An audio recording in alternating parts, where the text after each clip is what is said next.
Hello, fellow Factorians, and welcome back to my Pyanodons challenge run, where we've hit hour 100.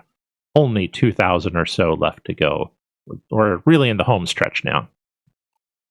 So during the last episode, I worked on setting up another line of basic substrate, as well as prepping some caravans to feed a new planter box build. During this episode, I plan to continue working on that basic substrate and preparing for hot air. One of the steps involved is turning raw coal into coke oven gas as well as coke, and I'm going to be able to do that with the technology that unlocked during the hands-off period.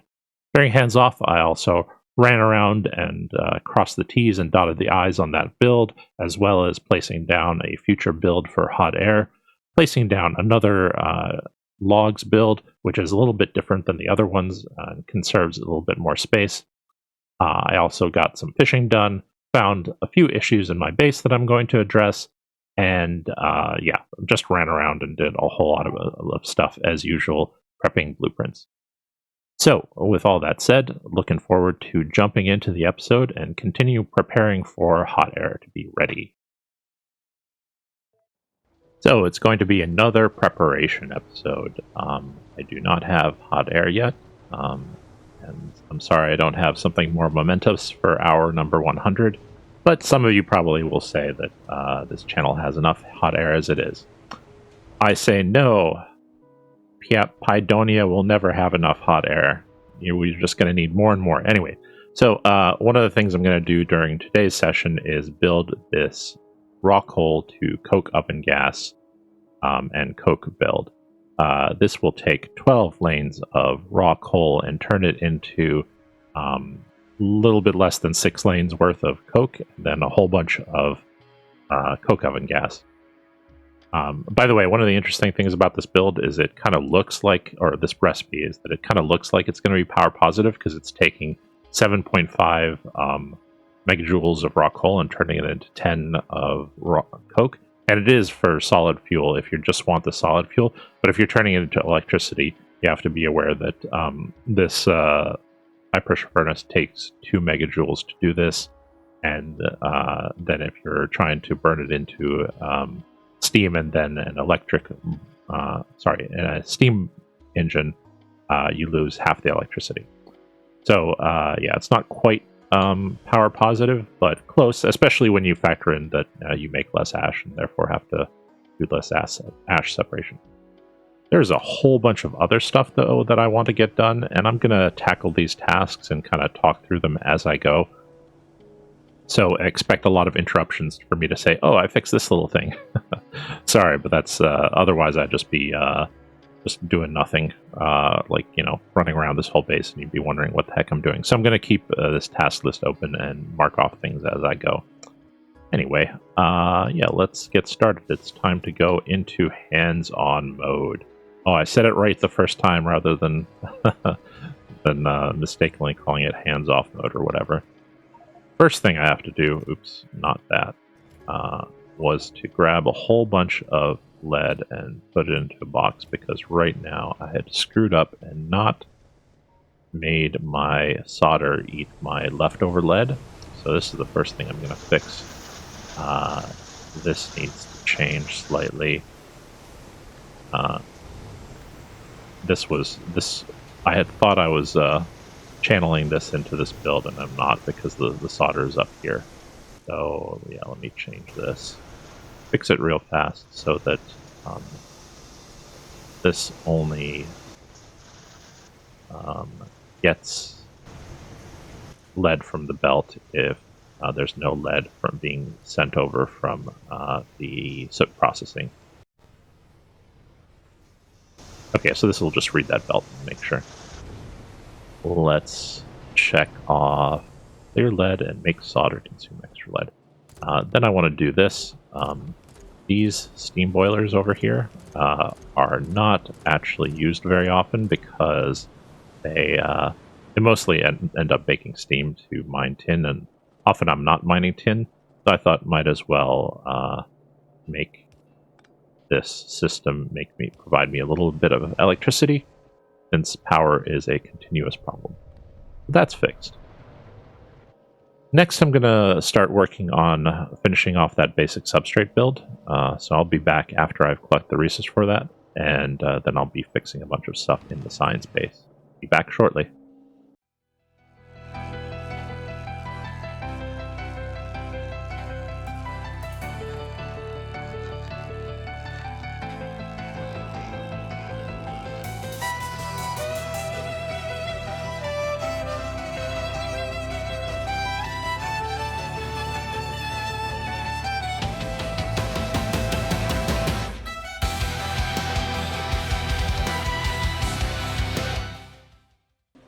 Alright, before I work on basic substrate, I want to exploit the last of this iron patch. Well, I mean, like the last spots that I wasn't able to touch earlier.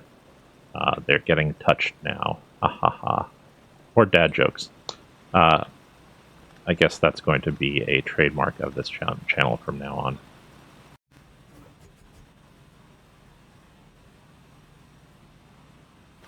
There we go, that's better.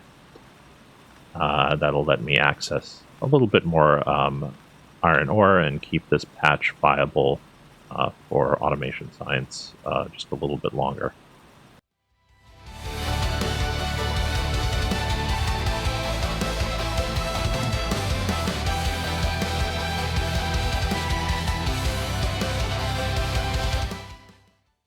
Alright, I think I've tapped out all the ore that's available there, so on to the next task.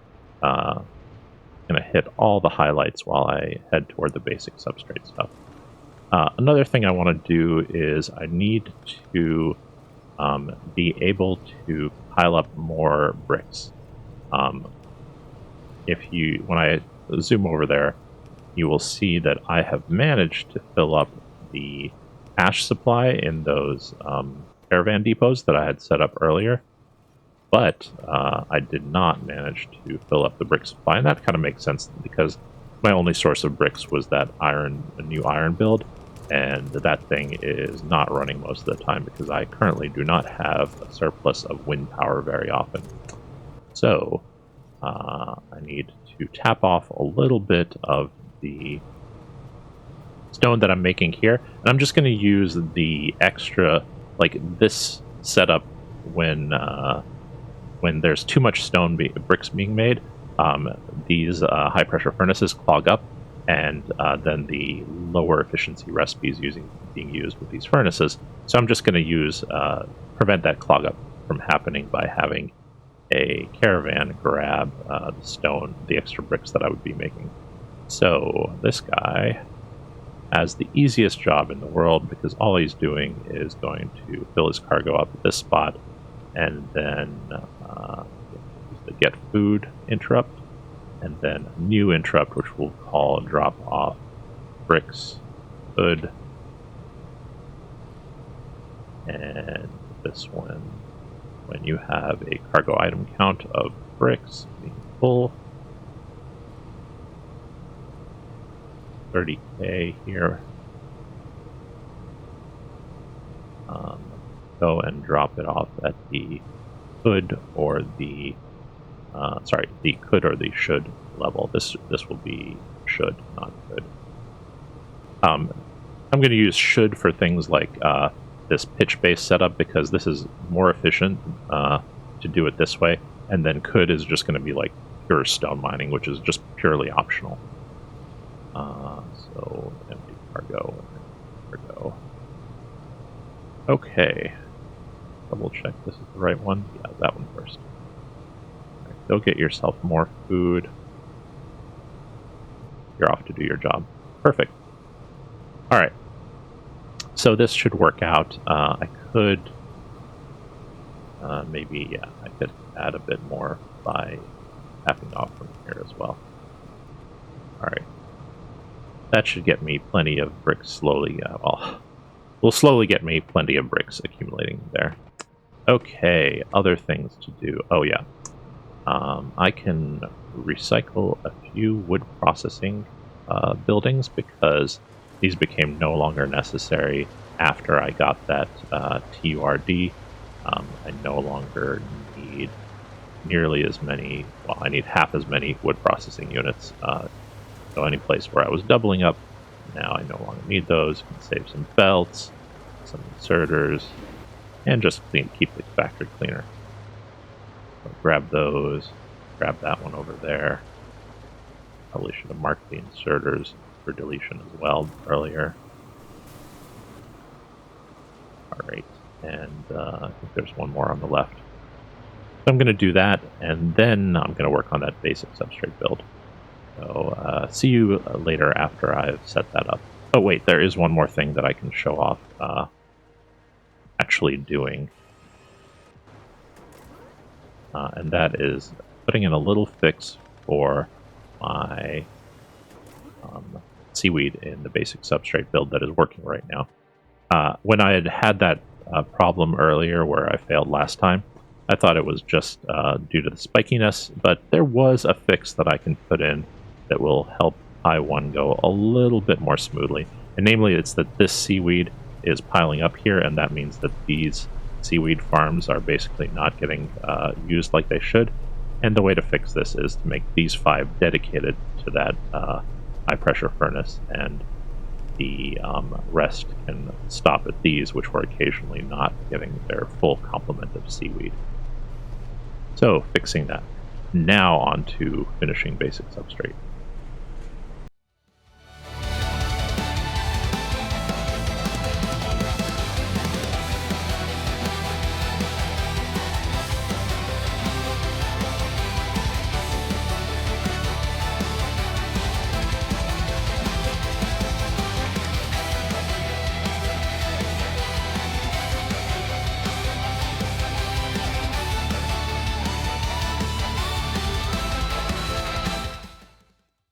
Okay, I'll have to remember to set up the seaweed farm to stockpile myself some seaweed to finish out putting modules in for that whole build, but otherwise I think it's done. I'm not building all those units. I don't need them.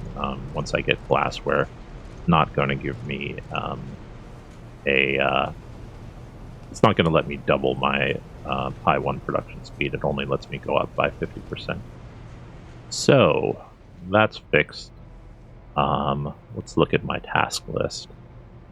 Yeah, I need to remember to do this adding water pumps to the science build. Because I found out while I was looking at the base, shockingly, these pumps are not providing enough water to that giant steam build over there. Things were working okay, but not as well as I would have liked. So let's add a few more pumps. Okay, that should double it and be enough for a little while. Next, adjust ash removal in the steam area once more. Yeah, there's just need a little bit more fixing there. Also, need to fix the tail end of this area because there's also a little bit of a seaweed clog up here that I can fix up. So I'll be back after I've done that.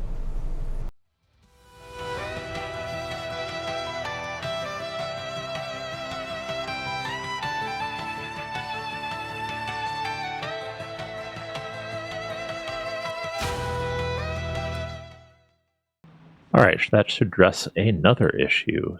So, fix the ash caravan. Oh yeah. So when I'd set up those caravans earlier, where's my caravan manager? There we go. This guy had fill cargo marked with a check mark, and he should not have. He is instead supposed to grab from each of the caravan outposts without stopping at them, because I was only guaranteeing that all of them put together had 30k total. Now, it's not such a big deal because he managed to fill up all of the ash necessary anyway, and we're waiting on more bricks. But one more item not to forget about. Fix slaughter pipe. Oh yeah, it's purely aesthetic. I'm going to skip that. Set up mining on Last of Iron. Did that.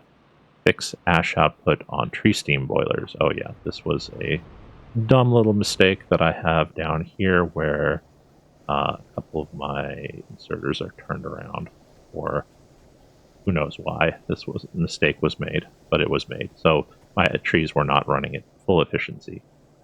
Speaking of trees, I'm going to build another log setup if I have the time. I'm not sure I'll get to it this episode. But I might as well start working on it now, and part of that work is to set up more guaranteed ash to feed that build, so I've just got another group of boilers down here. You can always end up losing all the pipes you have in your inventory when you start building something that consumes a couple of dozen of them for just one building. So yeah, this will make me some guaranteed ash for that tree setup over there.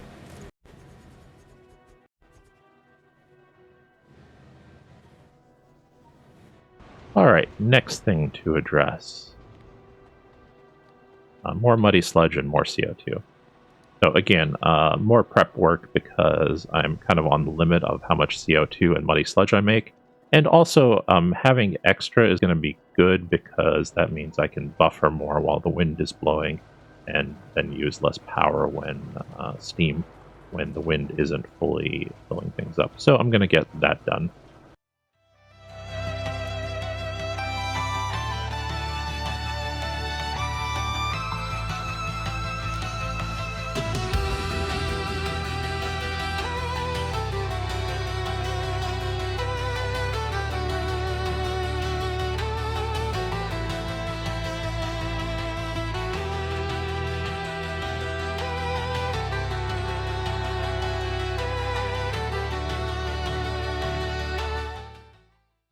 Alright, that is more muddy sludge creation, and I am going to tack on another tank, a big one, to improve the bufferability. Bufferability?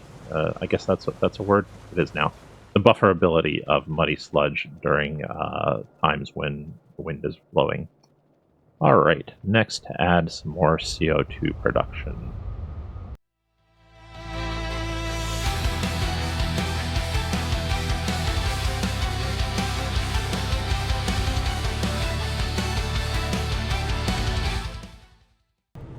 There we go. I hate it when the power poles are just one step too short. All right, so that finishes that off, and then the last thing I need to work on, or second to last thing, third to last thing, the buffer in my head of things that I know I need to do just keeps expanding. The third or fourth or fifth to last thing that I need to work on is the coke oven gas build. So I'm going to work on that right now. I have a bunch of boilers over there, so I'm going to have to get steam over to the system. But yeah, I'm just going to work on this thing. It is pretty straightforward, as I think I mentioned during the intro. This is just one recipe that yeah, as long as you're not using it just for the solid fuel, if you've got a way to use the coke oven gas for power, or I will be using it for glass furnacing to start with, then it's a fantastic recipe. You should always use this thing because the amount of liquid fuel power you get out of coke oven gas is fantastic. Now, one thing to keep in mind is that you want to use the 250 degree coke oven gas that you get out of this with hot air if you can manage, but even whether it's at 250 degrees or the depleted 100 centigrade coke oven gas, both of them have, I think, 750 kilojoules of liquid fuel power, which, yeah, is just fantastic for any purpose that you want to put it to. Plus the fact that, you know, like it's easily on tap. You don't have to deal with like the massive headaches of all the different tar processing gases. So this may be a liquid fuel of choice for me in the future. Possibly also acetylene will be as well, but acetylene takes more processing to build it. Then again, I get lots of coke from this, so might as well use that coke for something besides just throwing it into a boiler. Anyway, I'm gonna work on this and then be back after.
Alright, and that is that build done.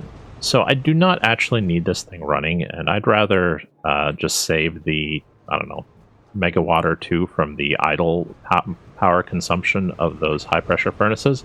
But eventually I will be using it to make lots and lots of coke oven gas, so I'll hook this pipeline up, and it's going to head down south to my eventual hot air build.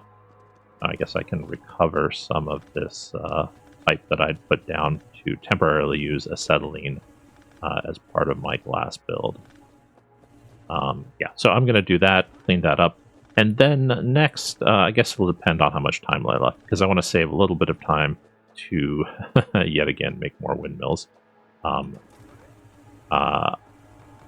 I was not getting as much iron as I would have wished into my bootstrap base.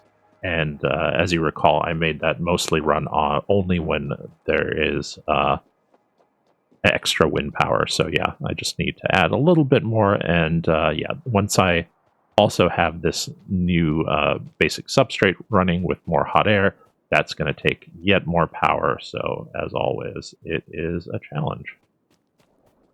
Right. I also need a second pipeline. This one will be bringing cooled coke oven gas back up here to run those glass furnaces. So more pipeline work. Guess this is not close enough to the top. Wish it was a little bit more easy to predict where the, I mean, I guess you could just count out the 320 tiles or something, whatever the limit is, but it's always like, oh, it's fine, and then suddenly it's blinking at you, and then it's horrible. So, I think this is now different. Okay, I'll figure that out later. This is going to be where I put the hot air build down. Alrighty, so what is my time? Alright, I have 15 minutes left, so I should be able to get at least some of that new tree build, the logs build done. I also noticed that I had missed a pipe over here, so the last little bit of this is not working. I'm going to go collect resources and work on that log setup, and then be back when I'm capping it off with more windmills. Be back later.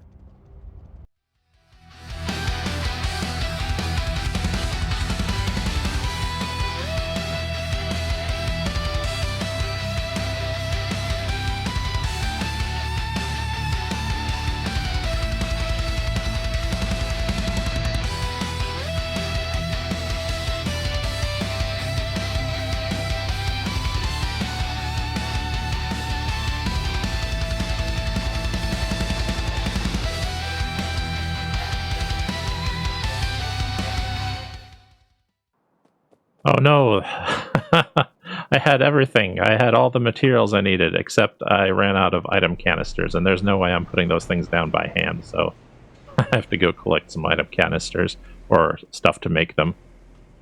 Been doing so well this episode, pre-planning, grabbing things, but yeah. Always forget something, even if it is just blueprint shotgun materials. And this is why I made 3 of these guys, so that I could keep a big stock of it on hand, but I guess I just got lost in the moment and stopped collecting it. Alright. Back to work.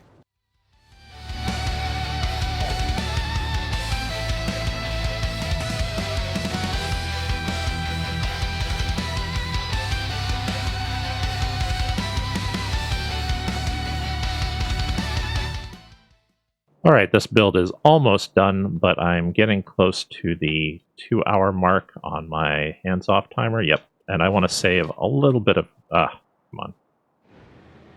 Come on, what's going on? Oh, I was just zoomed out really far. I want to save a little bit of time to work on windmills, because, like I said, I need the more power, and I do not need those logs yet, so I guess I will do that when I do the hot air next time. But yeah, I really want the hot air because at my current pace of 120 pi 1 per minute, I am not close to being able to get 1 tech per episode, and that's really kind of the benchmark that I'm trying to shoot for. So yeah, I'm going to build some windmills and wrap up the episode.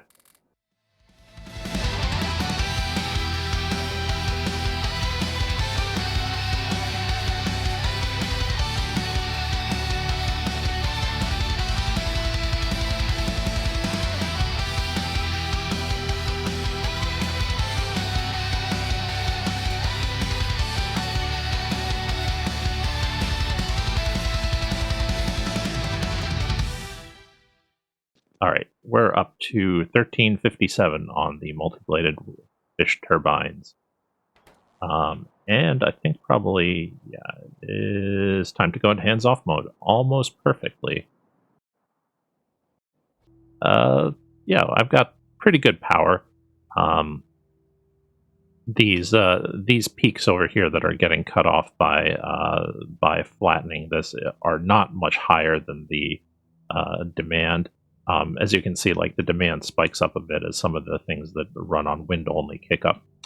But yeah, up at almost a gigawatt of demand. So I feel like I'm jinxing it, but yeah, by leaving it with science running well without having to check anything. But I don't think I really did too much that could break it, hopefully. And again, like removing one power pole often breaks things. So I am rambling. I'm going to end this episode. Thank you so much for watching. See you next time.